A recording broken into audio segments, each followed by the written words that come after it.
সূত্র 22 Use the surrender tactic, transform weakness into power। অর্থাৎ আত্মসমর্পণের কৌশলকে কাজে লাগাও, দুর্বলতাকে শক্তিতে রূপান্তরিত করো। সূত্রবিচার When you are weaker, never fight for honor's sake. Choose surrender instead. Surrender gives you time to recover, time to torment and irritate your conqueror, time to wait for his power to wane. Do not give him the satisfaction of fighting and defeating you. Surrender first. By turning the other cheek, you infuriate and unsettle him. Make surrender a tool of power. অর্থাৎ যখন তুমি দুর্বল তখন কখনো নিজের সম্মানের খাতিরে যুদ্ধ করো না, এর বদলে আত্মসমর্পণকে বেছে নাও।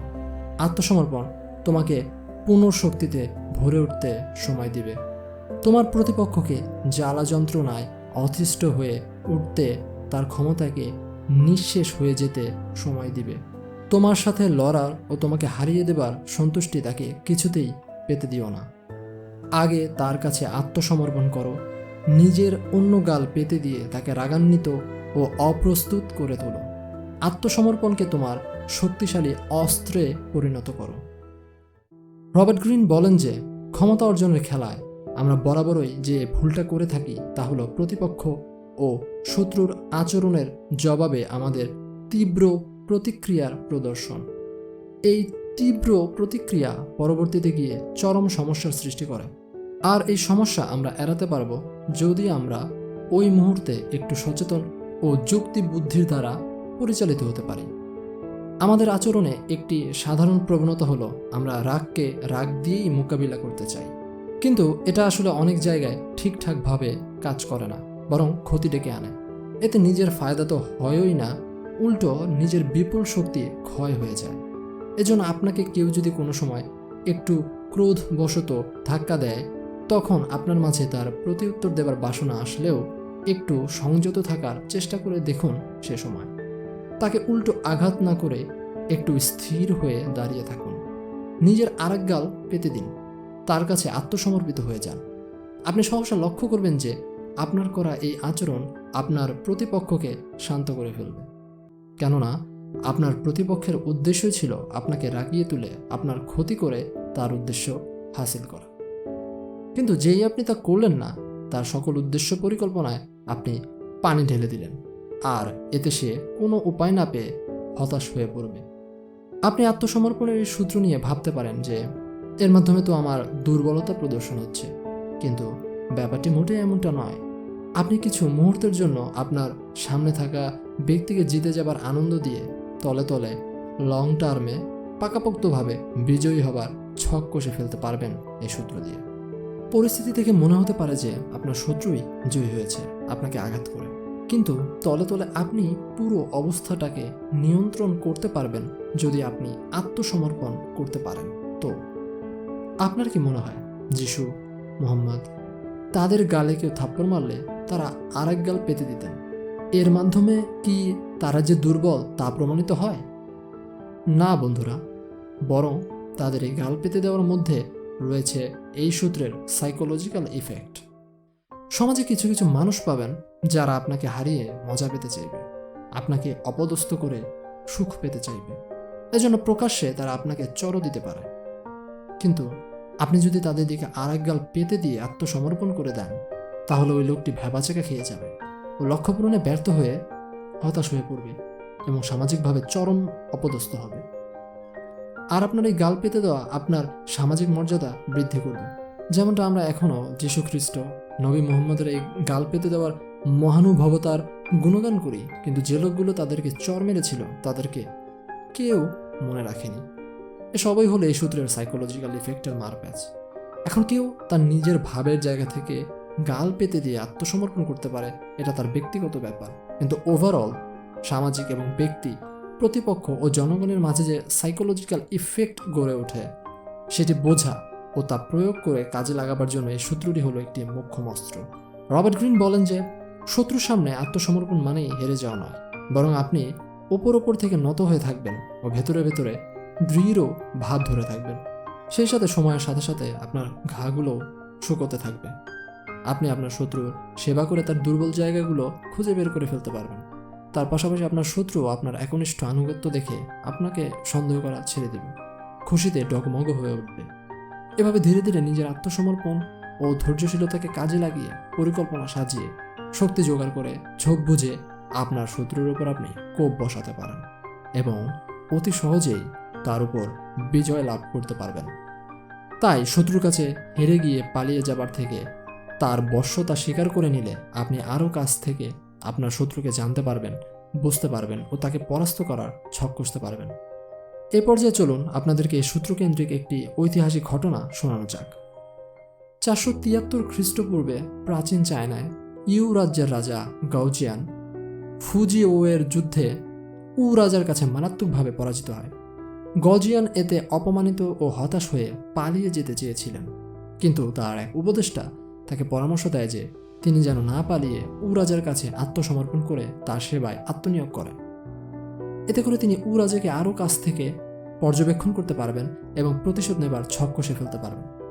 গজিয়ান তার উপদেষ্টার পরামর্শ অনুযায়ী তার সমস্ত সম্পদ উ রাজাকে দিয়ে দেয়। এরপর সে রাজার আস্থা বলে অতি নিম্ন কাজে নিজেকে নিয়োজিত রাখেন। প্রায় 3 বছর ধরে সে নিজেকে রাজার প্রতি অনুগত থেকে তার বিশ্বাস অর্জন করে ফেলেন। এরপর রাজা তার আচরণে খুশি হয়ে তাকে তার বাড়ি ফিরে যেতে দেওয়ার হুকুম দেন। এদিকে গজিয়ান উপরে উপরে আনুগত্য ভাব দেখালে কি হবে, তলে তলে সে 3 বছর ধরে রাজাকে কিভাবে সাহায্য করবে ও তার দুর্বল জায়গাগুলো কি তা নিয়ে ফন্দি আটায় ব্যস্ত ছিল। যখন উ রাজ্যে মারাত্মক খরা দেখা দিল এবং রাজ্যের ভেতরে অরাজকতা ছেয়ে গেল, তখন সে তার নিজের গড়ে তোলা সেনাবাহিনীকে নিয়ে অতি সহজে তার প্রতিশোধ নিয়ে রাজাকে হারিয়ে দিল। এটাই হলো আত্মসমর্পণের শক্তি। এটা আপনাকে ছক কষার জন্য যথেষ্ট সময় দিবে এবং আপনার পরিকল্পনা সাজাবার জন্য অনেক নমনীয়তা প্রদান করবে। অপরদিকে আপনার প্রতিপক্ষের সন্দেহপ্রবণ দৃষ্টিকেও নামিয়ে দিবে। এজন্য যদি গজিয়ান পালিয়ে যেত তাহলে সে তার এত বড় সুযোগটা হারিয়ে বসত। এই সূত্রটি ব্যবহারের মাধ্যমে আপনার ধৈর্য শক্তিও বৃদ্ধি হবে, যা দিয়ে আপনি কঠিন যুদ্ধে জয়লাভও করতে পারবেন। শক্তি, ক্ষমতা এগুলো বরাবরই গতিশীল, আর এই ক্ষমতা পেন্ডুলামের মতো এক জায়গা থেকে আরেক জায়গায় সুইং করে সবসময়। তাই ক্ষণিক মুহূর্তের জন্য আপনি হেরে গিয়ে দুর্বল হলেও আত্মসমর্পণের এই সূত্র অবলম্বন করলে আপনি ঠিক সময়ে আবার শীর্ষে চলে আসবেন। এই সূত্র আপনার উদ্দেশ্যকে লুকাতে সাহায্য করবে এবং আপনার মাঝে আত্মনিয়ন্ত্রণ, ধৈর্য এসব গুণগুলোর বিকাশ ঘটাবে, যা এই শক্তি অর্জনের খেলায় অন্যতম 2টি গুণ। এছাড়া এটা আপনাকে আপনার শত্রুর ওপর হঠাৎ আক্রমণ করতেও সাহায্য করবে ও বিভিন্ন দৃষ্টিকোণ থেকে পরিস্থিতি দেখার সুযোগ সৃষ্টি করে দেবে। তাই যদি আপনি পালিয়ে যান কিংবা পাল্টা আক্রমণ করেন, অদূর ভবিষ্যতে আপনি জয়ী হতে পারবেন না, কিন্তু যদি আত্মসমর্পণ করেন তাহলে আপনি ভবিষ্যতের বিজয়ের মালা পড়তে পারবেন। এই সূত্রটি আপনারা প্রাচীন চীনা দার্শনিক লাও ৎসুর দর্শনেও পাবেন। শত্রুকে আক্রমণ না করেই কিভাবে যুদ্ধে জয়ী হওয়া যায়, তার দর্শনের উপর ভিত্তি করে চীন ও জাপানে গড়ে উঠেছে জু জিৎসু নামক মার্শাল আর্টের ধারা। এতে প্রতিপক্ষকে আগে কেউই আক্রমণ করে না, বরং প্রতিপক্ষের আক্রমণের জন্য অপেক্ষা করতে হয়। মূলত আপনার প্রতিপক্ষ যদি ক্রোধী ও বেপরোয়া হয়, তার অন্ধ হয়ে যাওয়া বিবেককে কাজে লাগিয়ে ধৈর্যের সাথে সুযোগ বের করে প্রতিপক্ষকে আক্রমণ করা হয়।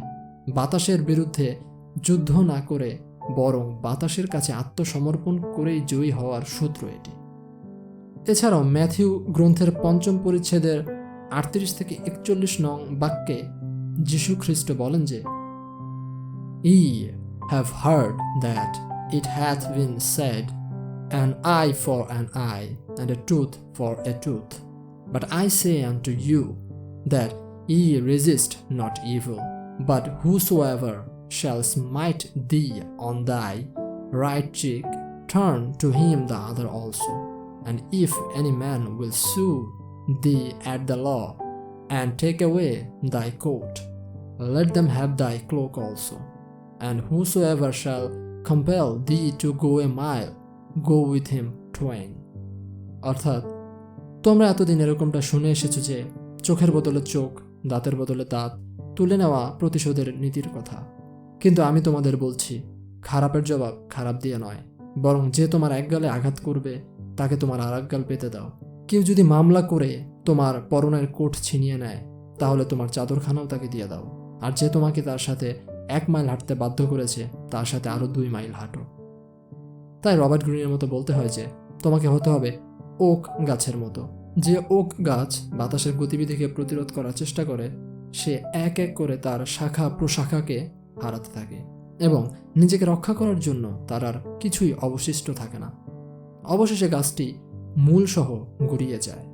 আর যেই ওক গাছ বাতাসের সাথে যুদ্ধ না করে বরং নত হয়, তার শাখা প্রশাখা চারদিকে আরও ছড়াতে থাকে ও এর মূল মাটির আরও গভীরে যেতে থাকে। ফলস্বরূপ এটি আরও দৃঢ় ও বলশালী হয়ে ওঠে।